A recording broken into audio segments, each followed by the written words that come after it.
Hey guys, are you looking for a sportsbook that you can trust? Well, look no further than mybookie.ag, where you can get a 50% match on your initial deposit of up to $1,000 when you use promo code DFSArmy. As a bonus, when you use promo code DFSArmy, you also get a free month of DFS Army VIP and DFS Army Beat the Bookie membership. That's a $100 combined value. So we'll help you with your daily fantasy sports and we'll help you with your handicapping. Free when you sign up for mybookie.ag using promo code DFSArmy. In 2015, an elite DFS Army Commando unit formed to bring high-level DFS strategy to the masses. Today, hated by DFS sharks and lineup sellers alike, they continue their quest to turn Joe into DFS pros.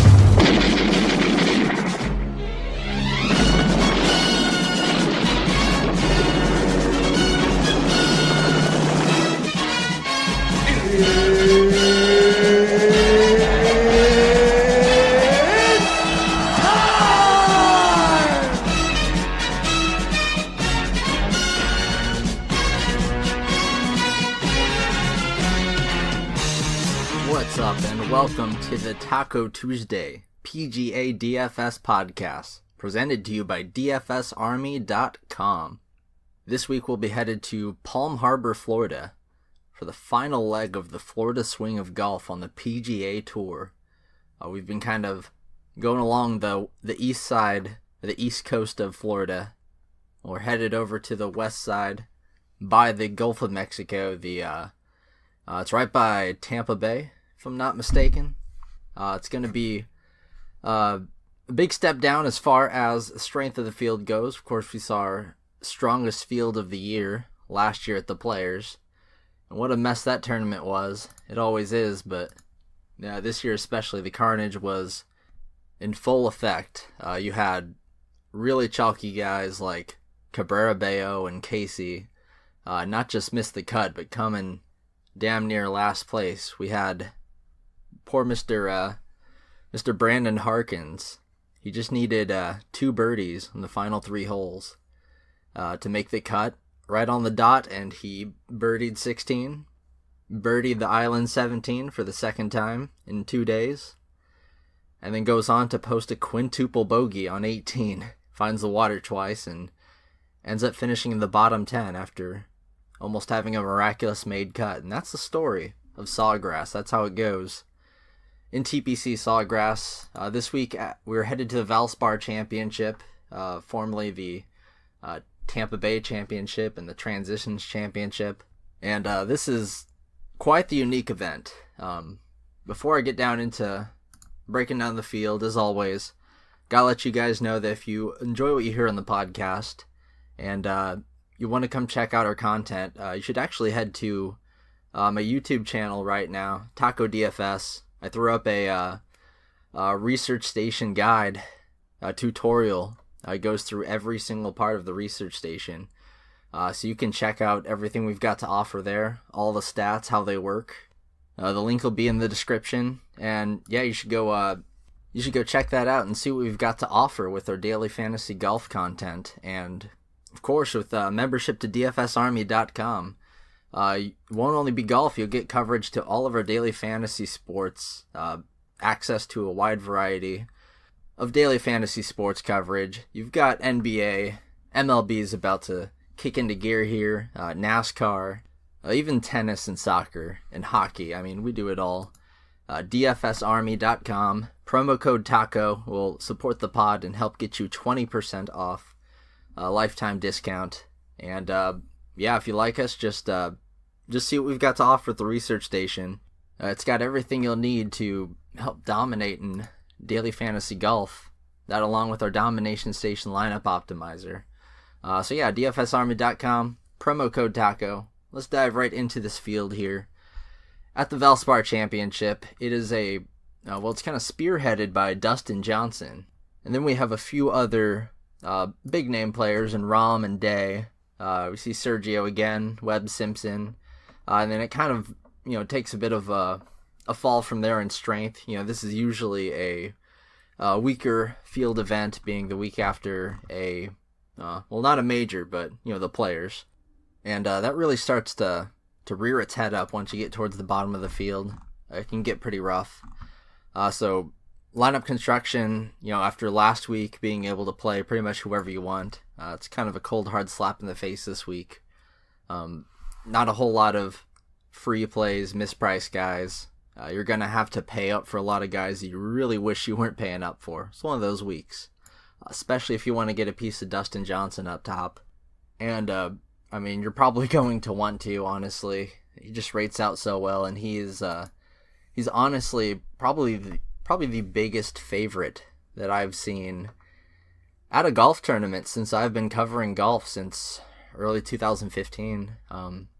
4-1 across pretty much all the sports books here. It's about the lowest price I've ever seen on a guy in a full field event, and that's with Rahm and Day right there. It's not like, I think the other person I'd be comparing it to would be Dustin Johnson himself, and a few other occasions. I think like the Canadian Open especially. This is an event that he hasn't played at since 2010. But you've got guys like Rahm and Day and Sergio there, so it really kind of speaks to how favored Dustin Johnson is here, and he just continued to roll yet again last week, just destroying across the board. But before we get into the player section, I'm gonna break down the tournament here, and this is a very, very interesting course. It's got some really unique features, starting with the hole types.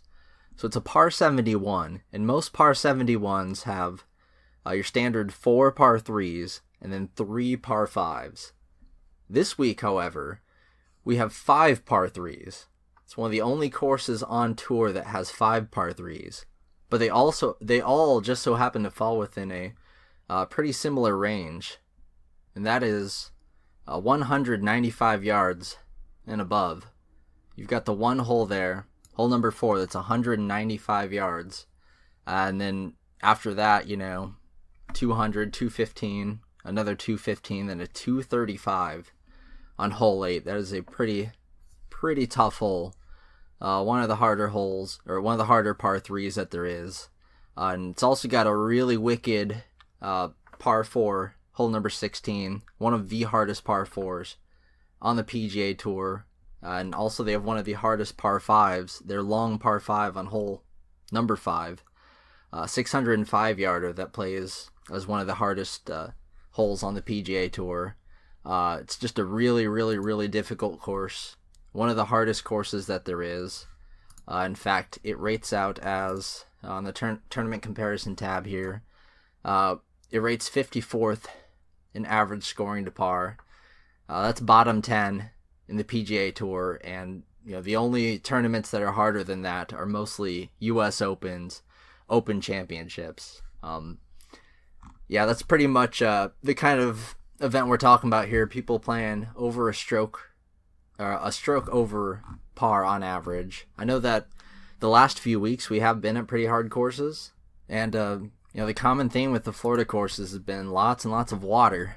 Here we see lots and lots of sand, so much sand. Greenside bunkers, every single hole is very well protected. One of the few weeks that we are actually going to really look at things like sand save percentage. There is a little bit of water in play, like some of the other Florida courses, like in hole 13, but not nearly as bad as the other courses. Honda, and especially last week at the Players, it was just water all over the dang place. This is kind of just like sand all over the place. It rated second to last in stroke, or I guess it'd be the second most sand strokes per round. 2.6 shots taken out of the sand on average per round. That's a lot. So we want to kind of look at some guys who can hit out of the sand pretty well. One of the few tournaments that really does stick out at. The few weeks leading into this tournament, we've seen courses where pars are not really a thing that happens. We saw that last week with Sawgrass. Not very much parring going on, but lots of birdieing, lots of eagling, but especially a lot of bogeying and double bogeying or worse. That was kind of the story some of the courses that we've been to over the last few weeks. Here, this is kind of a par fest.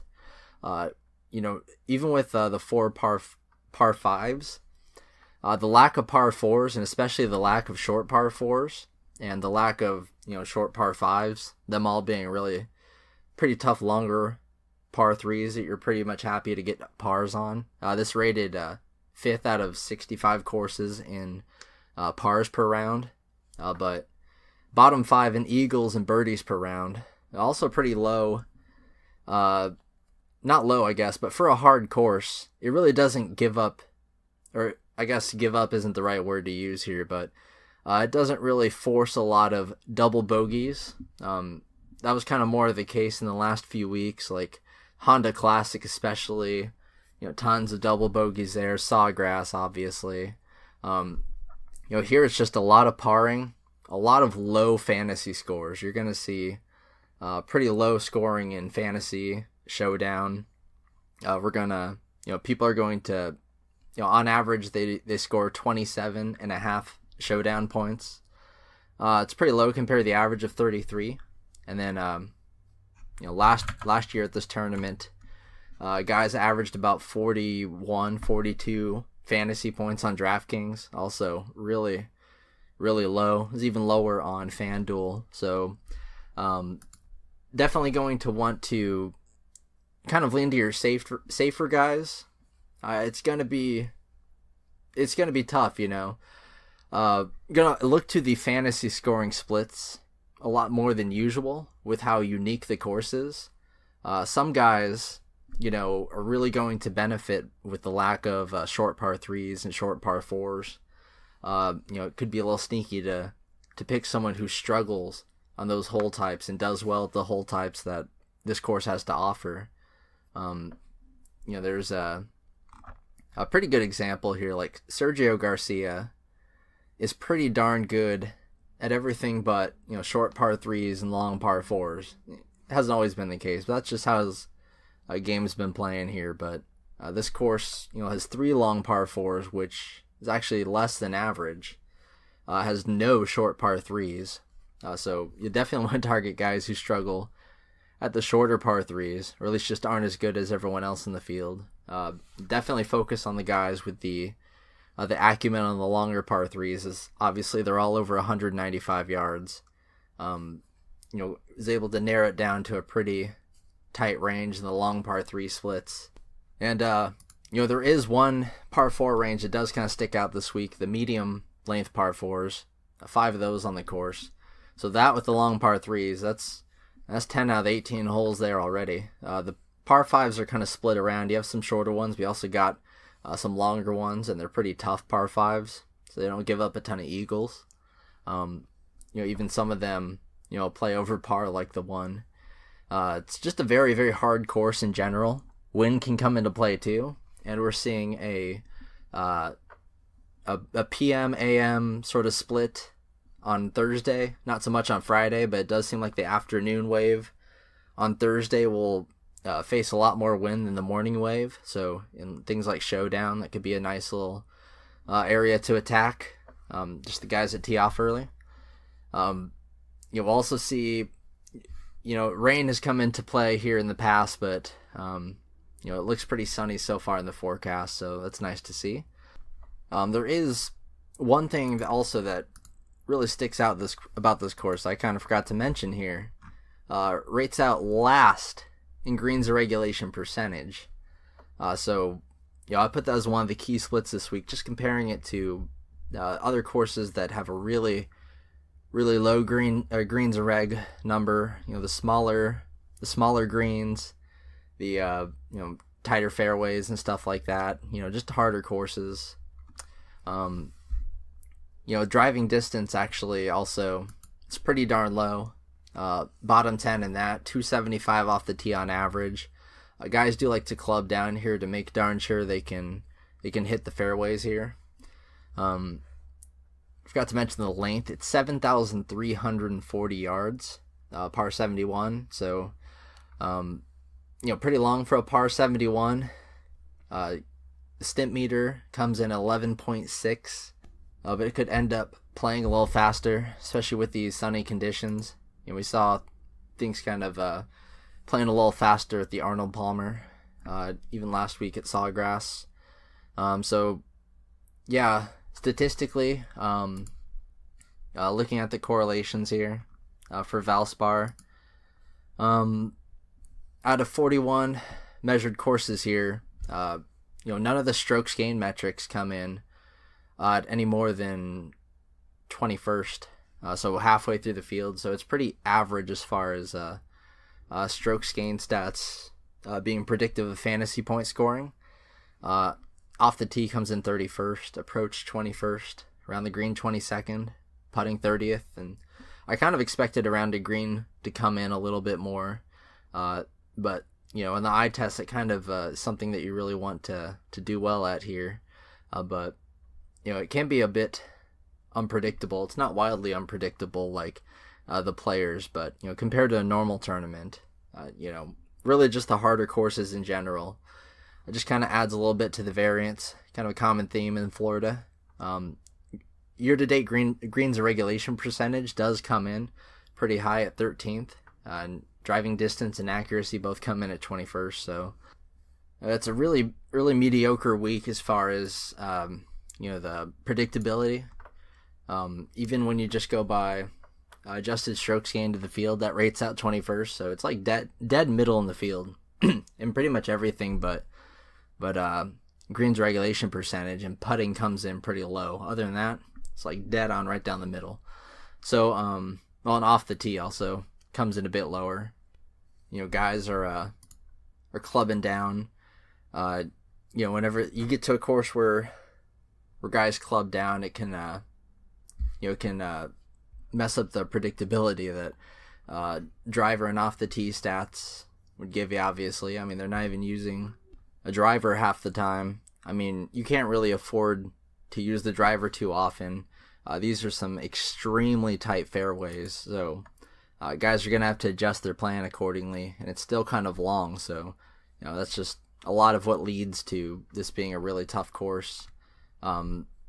It's yet another Tiff-Eagle Bermuda grass green, just like you see all around in the Southeast America on those nice golf courses. A lot of the guys who've been putting well over the last few weeks might be sort of interesting, especially if they do better on Bermuda in general.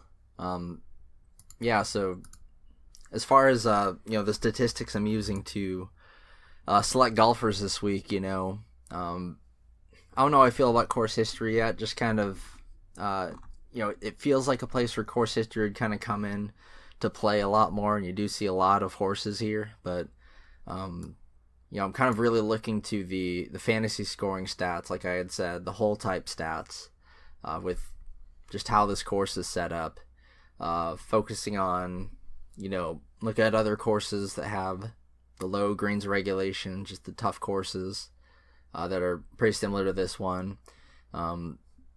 Strokes gained approach, of course, is still going to be really nice to look at, but kind of looking at strokes gained around the green just a little bit more, I think it's going to be important. And then, like most courses, you have to have your irons and your putters sort of clicking together, or at least one of the two clicking really, really massively. But usually you need a really good approach game with a putter that's at least decent enough to get the job done to do well here.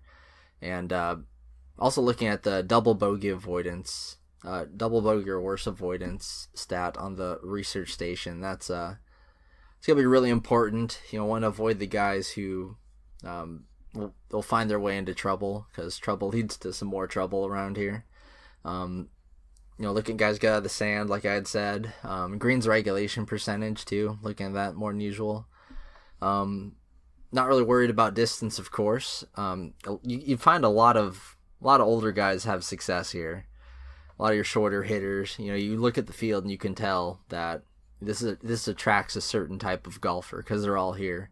A lot of the guys that are in the field right now are clicking with their irons, and they're historically good putters. Your dinkers and dunkers, this is where they come to shine. But especially the ones that are good with the longer irons and the good long par 3 scoring, they can really flex that here. It's just a really, really unusual hole type split. Way weirder than a normal course that we'd see. This is one of the weirdest ones out there. Some other notable ones would be like, the Canadian Open. That one has like 4 long par 5s or something that people just destroy. And you kind of want to focus on, those stats more there. It definitely applies here, especially with how unique the splits are with the long par 3s. So that's going to be sort of my focus here, just looking for guys in good form throughout Florida, not focusing on last week as much, and maybe the same sort of for the Honda Classic. Maybe I might be looking to the Arnold Palmer a little more. I mean, the Players, I don't know, if you do really poorly at the Players, especially if you just like blew up on one hole, I say this every year, but I tend to just forgive guys that do really poorly at Sawgrass. Just one of those courses that I have a little more leniency for a bad result at. Honestly, it's weird, but I'm kind of looking at Puerto Rico a little bit this week, just because they also have the plethora of long par 5s at that course. There are a few other ones, or not par 5, sorry, the long par 3s. There are a few other courses like that. Arnold Palmer, like I had mentioned earlier, that one's got a lot of long par 3s, and there are 4 of them on the course. None of them were short. You could say the same about Corrales Punta Cana. So, just kind of weird that there are these, weird off events, like the Dell Technologies Championship. It's hard to really look at, events. There were like alternative events like that in Puerto Rico, and then the match play at Dell, but Fort Worth's also like that with a bunch of long par 3s. The Memorial, it's also a pretty hard course too. It's not a bad comp. But yeah, I want guys who are in good form and really going to want to play off the ownership, especially. Whenever it's a tougher course, you do want to focus on, a little less focus on the big birdie makers is still very important on DraftKings, but on FanDuel especially, where you get destroyed for bogeys and double bogeys and stuff, I'm really gonna stick to the guys who are really safe and conservative, the Furics of the world, the Ryan Moores of the world, even though he hasn't been as safe lately. Lately he's been safe, but for the most part this last year he hasn't been safe. But guys with a really low double bogey or worse percentage, and you just don't have to. I just don't want you to be losing a ton of birdies to the field. That's kind of all I ask. You gotta at least be formidable. When you look at the fantasy scoring tab, you can see the FanDuel versus DraftKings column. I've come to appreciate that a lot when playing on both sites. Just looking to, who I should play more on one site. Like Sungjae Im is rated 37th in DraftKings scoring, but 97th in FanDuel scoring. Just, huge difference there. And he's someone that struggles really badly at the key par 5 ranges or par 3 range this week. I'm used to saying key par 5 range. I'm not used to par 3s being a key range. It's usually something you kind of ignore, so it's a weird week. But yeah, let's dive into this player pool here. You got to start off with Dustin Johnson. I was kind of fawning over him earlier. He comes in as our number 1 projected player and our number 1 projected value, projecting 10 points higher than anyone else. And he's honestly earned it. I mean, he's not just first in projected round score and projected fantasy points per round on both sites by a good amount.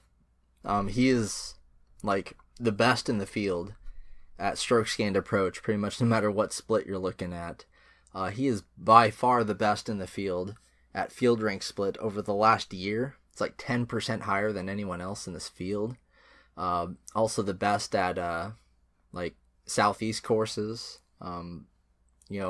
Every single field rank split pretty much, he is number 1. He finishes in the top half of the field 95% of the time, the top 25% of the field 81% of the time. And I mean, this is incredible, but he beats 90% of the field 2/3 of the time. He is insane. So good. And he's been putting really, really well recently.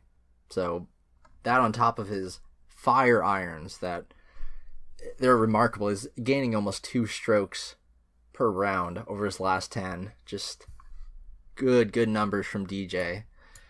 And that's kind of the reason he's 4-1, you know? You're going to have to pony up. I'm sure he's going to be popular.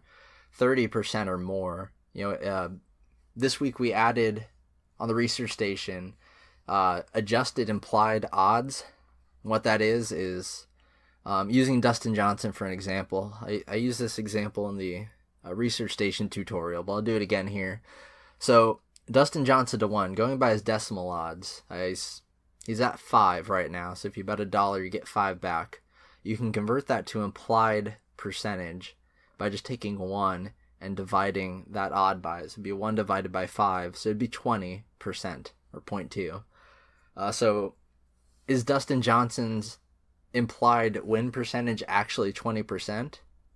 No, it's not. If you adjust it and get rid of the rake and essentially just make everyone's percentage equal out to 100, just proportionally, based on that, well, you'd be surprised how much rake they have baked into a lot of these lines, first and foremost, especially the win odds. But you can see that Dustin Johnson's true implied win percentage, according to Vegas, would be 11.9%, which is still amazing. I really doubt you're ever going to see a number higher than that unless, like, I don't know, unless Dustin Johnson, like, shows up in Puerto Rico for some reason, you know.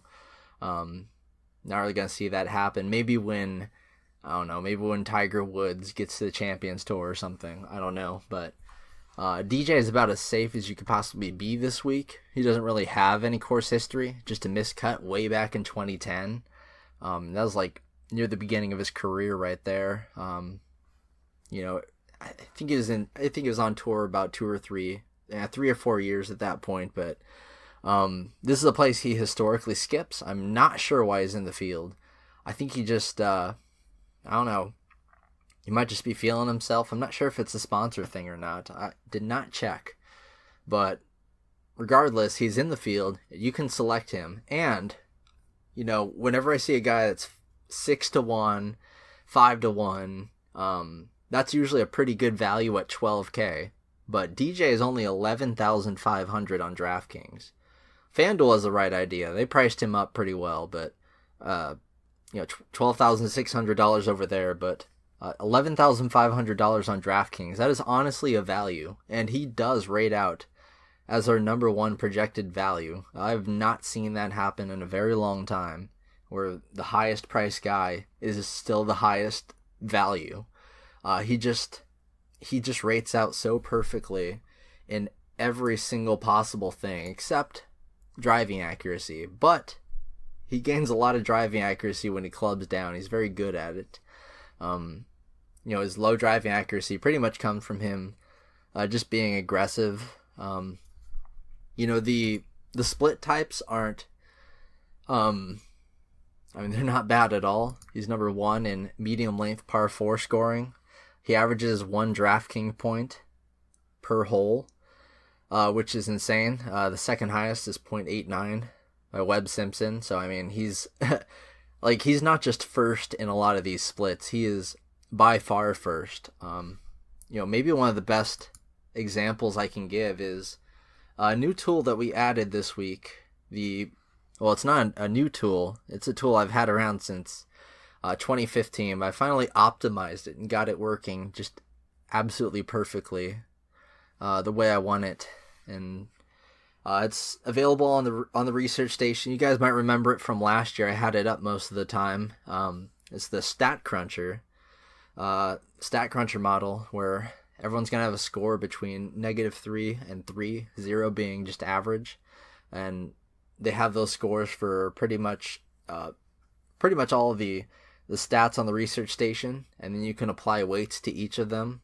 So it's a really, really good way of comparing stats that are really hard to compare to each other. Like, how do you compare driving distance to greens regulation percentage? It's hard to compare a percent to, you know, a 300 plus number, but This makes it really easy, and you can just type in whatever weight you want into any of them, and the results tab will spit out.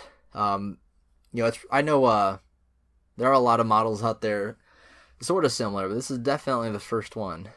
I don't know. As far as I know is the first one. I remember I was posting these on Reddit for probably about a year or so back in 2015 before I started working here, but really excited to get that back out there. Was just having problems streamlining that with the new stats setup that I've got going on. Still working on that, and next week, I swear to you guys, I will have the historical results tab up.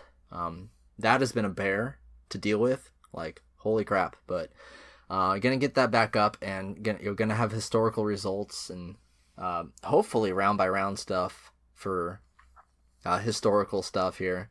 Hopefully, we'll see. Like I said, it's been a bear, but being able to do that like we did all of last year would be really nice. So just letting you guys know about that new tool. Check it out on the research station, available on dfsarmy.com with a VIP membership.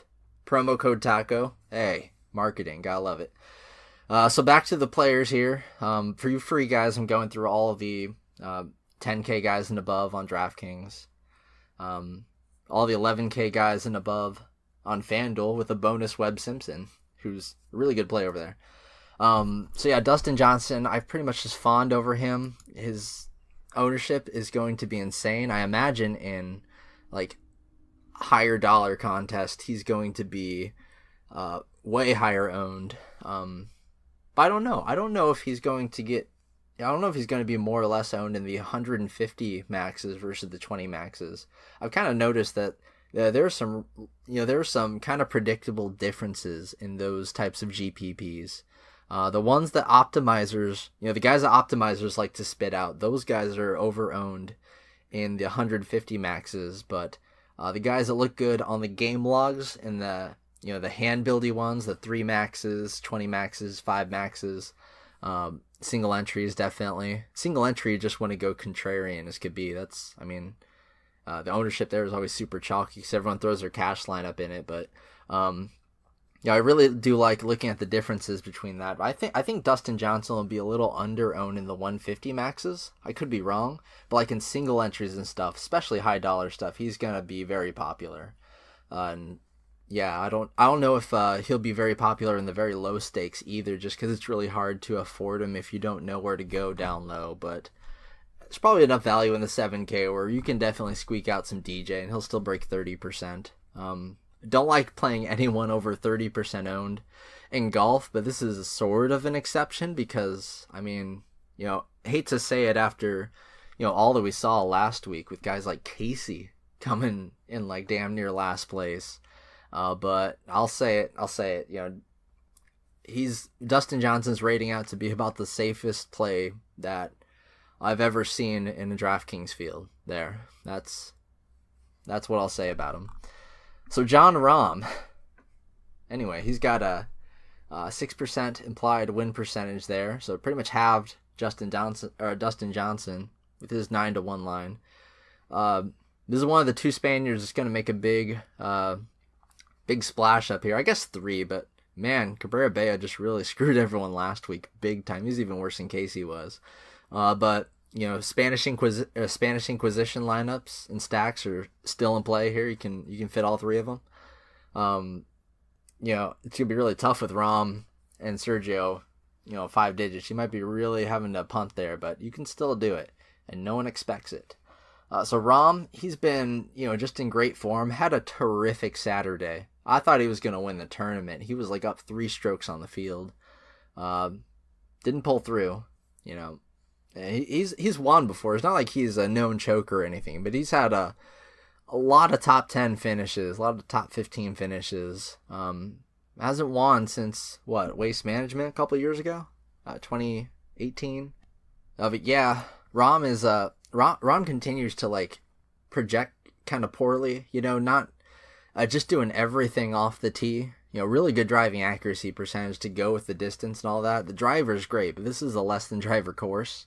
I mentioned, wanting to keep the aggressive guys sort of at bay a little this week. I mean, Rahm, I pretty much just always condone him for GPP and never cash, and that's kind of what he's doing. But he has been playing really consistently outside of his WGC showing.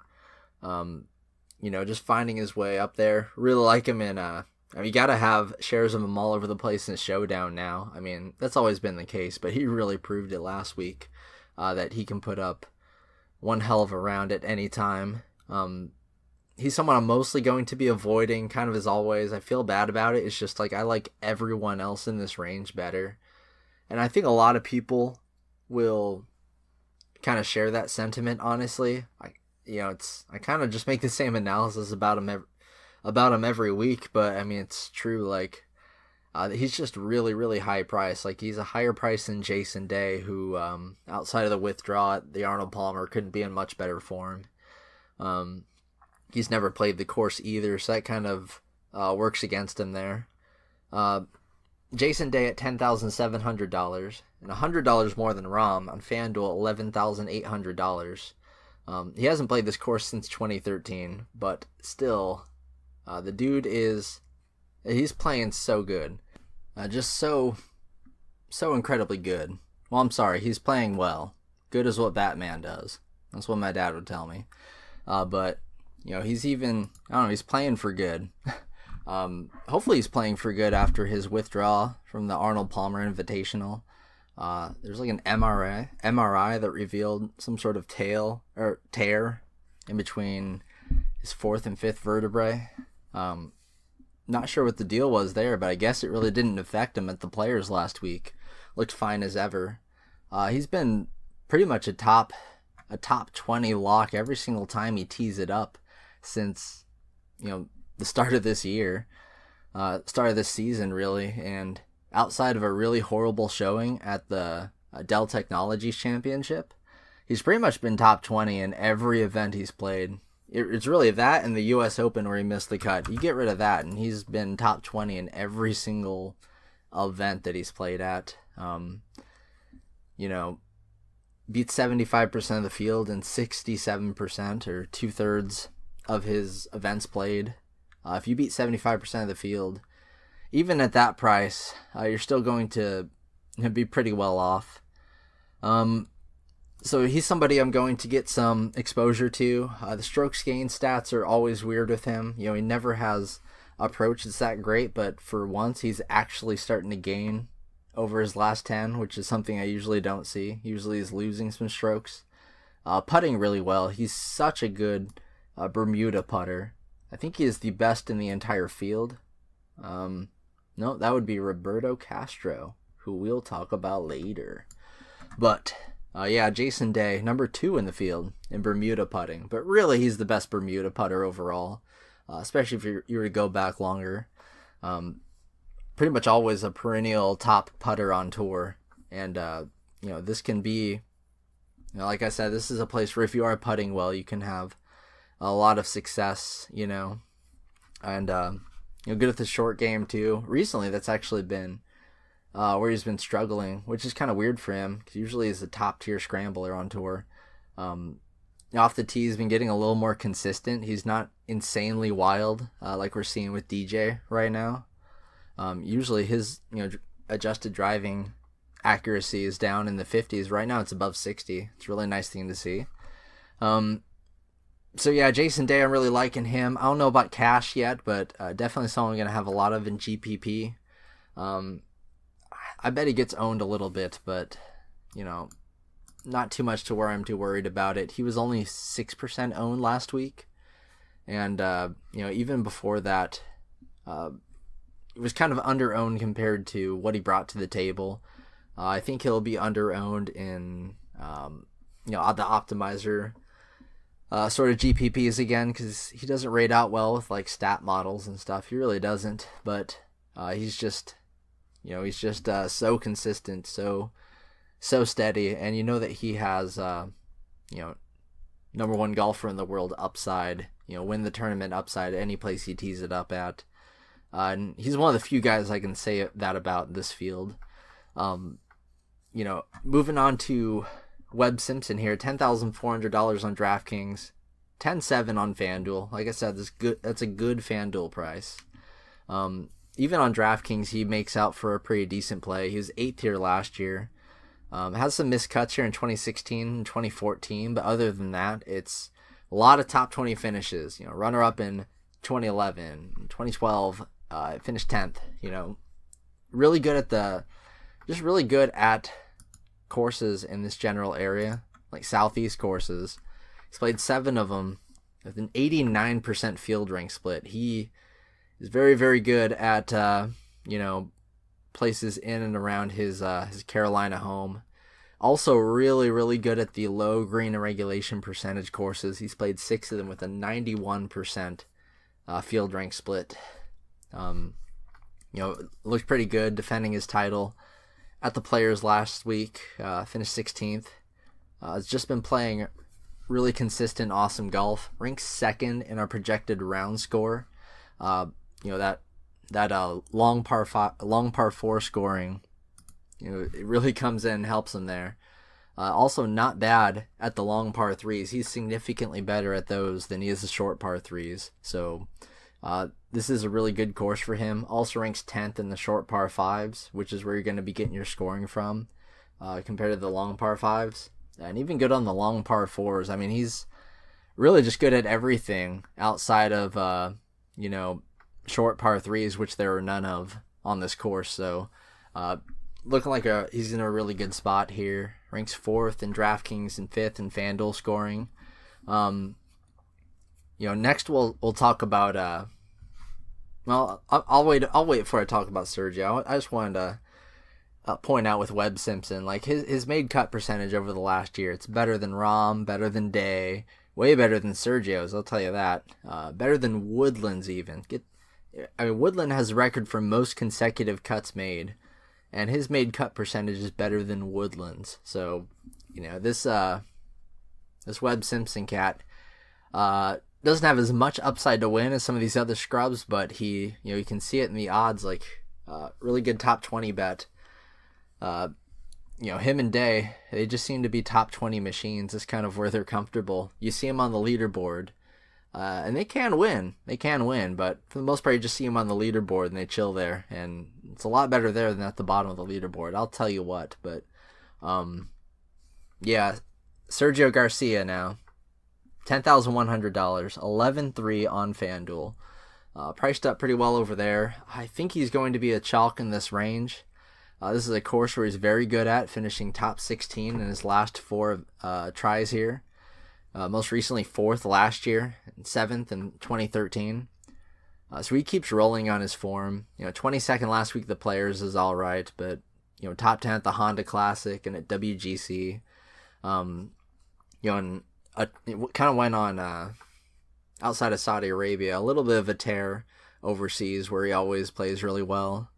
His stats are still recovering from just a year-long abuse in 2018 where he would just miss, most of his cuts. I mean, he still has that 50% made cut percentage.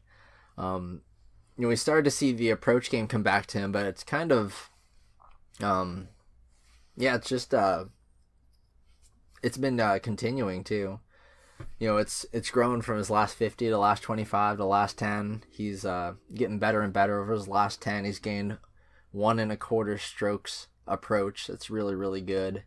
Like I'd been saying over the last few weeks, he's just looking like he's prime or like he's back to being, I don't know about prime Sergio, but old Sergio, which you can kind of, I'm starting to think that you can kind of write off his extended streak of missed cuts and stuff as just like a yips period. That's pretty much what it boils down to. I think people are starting to do that with like Danny Willett, and you can. I remember guys like Henrik Stenson, guys like Paul Casey, Jordan Spieth right now. They've went through yips periods and were able to recover. So, Sergio, he really, really does well at courses that he historically does well at. And you saw that last week. You even saw that at Honda. And you'll probably see it this week. He's going to be the chalk. You saw what happened to the chalk last week. Xander Schauffele, the highest owned guy, got shreked. And it was funny. But it was also sad because I played him in cash, but it was still funny just to see the highest owned player go down like that. And, it was pretty much everyone's pocket play that we all kind of exposed at the same time. I was like, oh, crap. He was getting talked up a bit, but I don't think many people thought he was going to be the highest owned player. Everyone was just kind of really comfortable with him and was focusing on fading other dudes. But, even if someone seems as safe as Xander seemed last week, Sawgrass will come and bite you. So going back to Sergio here, he's starting to look good. He's only played 4 events since coming back to the tour after a decent break there. The approach game's looking all right. The short game is there enough. It's fine. Not the best Bermuda putter or anything, but it's fine. It if that flips at all, he's going to be in a pretty good spot here. So he actually is better in the odds to win than Webb Simpson right now. So probably going to get some ownership. Him and Woodland going to be the chalk of this range, kind of making me like Simpson a little bit more. Hopefully, the ownership goes to them, but we'll have to see. Even Day, I'm hoping he goes a little bit overlooked, and I can go in on him as well. But yeah, Sergio, probably good play. I wouldn't pull the trigger in cash, even though he feels like a cash game play. It's just the, just still got some questions hanging in the air. You don't miss like 8 consecutive cuts and then go back to being a cash gameplay like it was nothing. I'm getting to that point. We're getting there, but we still got some trust issues. Gary Woodland, $9,900 here. Very interesting course history. Won in 2011, 8th in 2014, and other than that, it's been pretty darn shaky. Some missed cuts recently. T79 last year. But on tour so far this year, he, like I had said earlier, he has the record for the most made cuts in a row. Barely. The Sony technically counts, even though he finished T80. It would have been the worst MDF of all of them. Hasn't missed a cut since the Players last year. And so it's been, I almost said it's been a calendar year, but it has not. That was in May. And we do the Players in March now. Which, it makes a lot more sense with it being with the other Florida courses. But, so Woodland. I just realized I went to the 9K range for your free guys here. So, hey, bonus talk here. Woodland.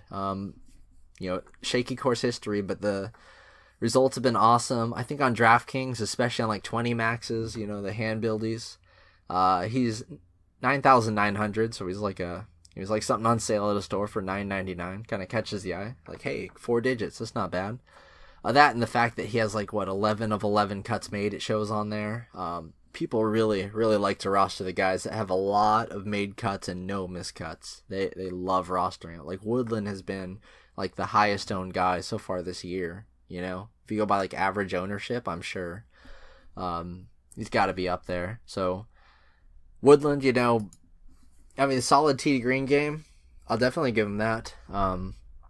Losing strokes putting, just kind of normal stuff for him. Really good with the driver right now. Long but with accuracy. Gaining birdies and fantasy points to the field. Just a little bit shaky double bogey percentage. So he's going to be a really safe play. It's just with Sergio and Gary Woodland here. This is chalk central, and I kind of wish to just go other places just because, I don't love either one enough to really go in on. I don't mind fading Woodland at all. Even if he makes the cut, there's always a chance he could blow up on the weekend. He does like to do that. But he is really good at he's really, really good at DraftKings scoring, actually. Crap, I forgot about that. He rates out second in projected fantasy points per round, third in medium par 4 scoring. Not the best at the long par 3 range. Rates 62nd in DK scoring on that, 81st on FanDuel scoring on that. So he can find some bogeys on those, but top 7 in both par 5 splits. That's where he gets his DraftKings scoring from, that's for sure.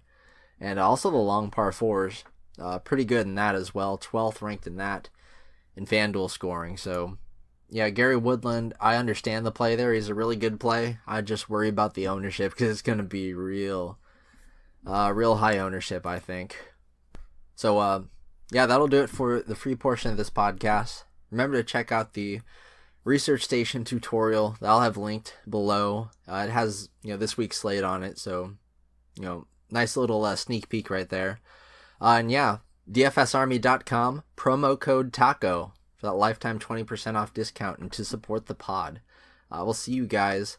Well, for you VIP guys, I'll see you in a little bit. And for everyone else, and I'll see you when you become a VIP guy, of course. Or I'll see you next week at the, where we going next week? I think it's Austin? Yeah. So, not sure if it's the match play or if it's Fort Worth. I'm not sure. One of the two. I'll have to check. But yeah, I'll see you guys then. And VIP guys, I'll see you in just a second.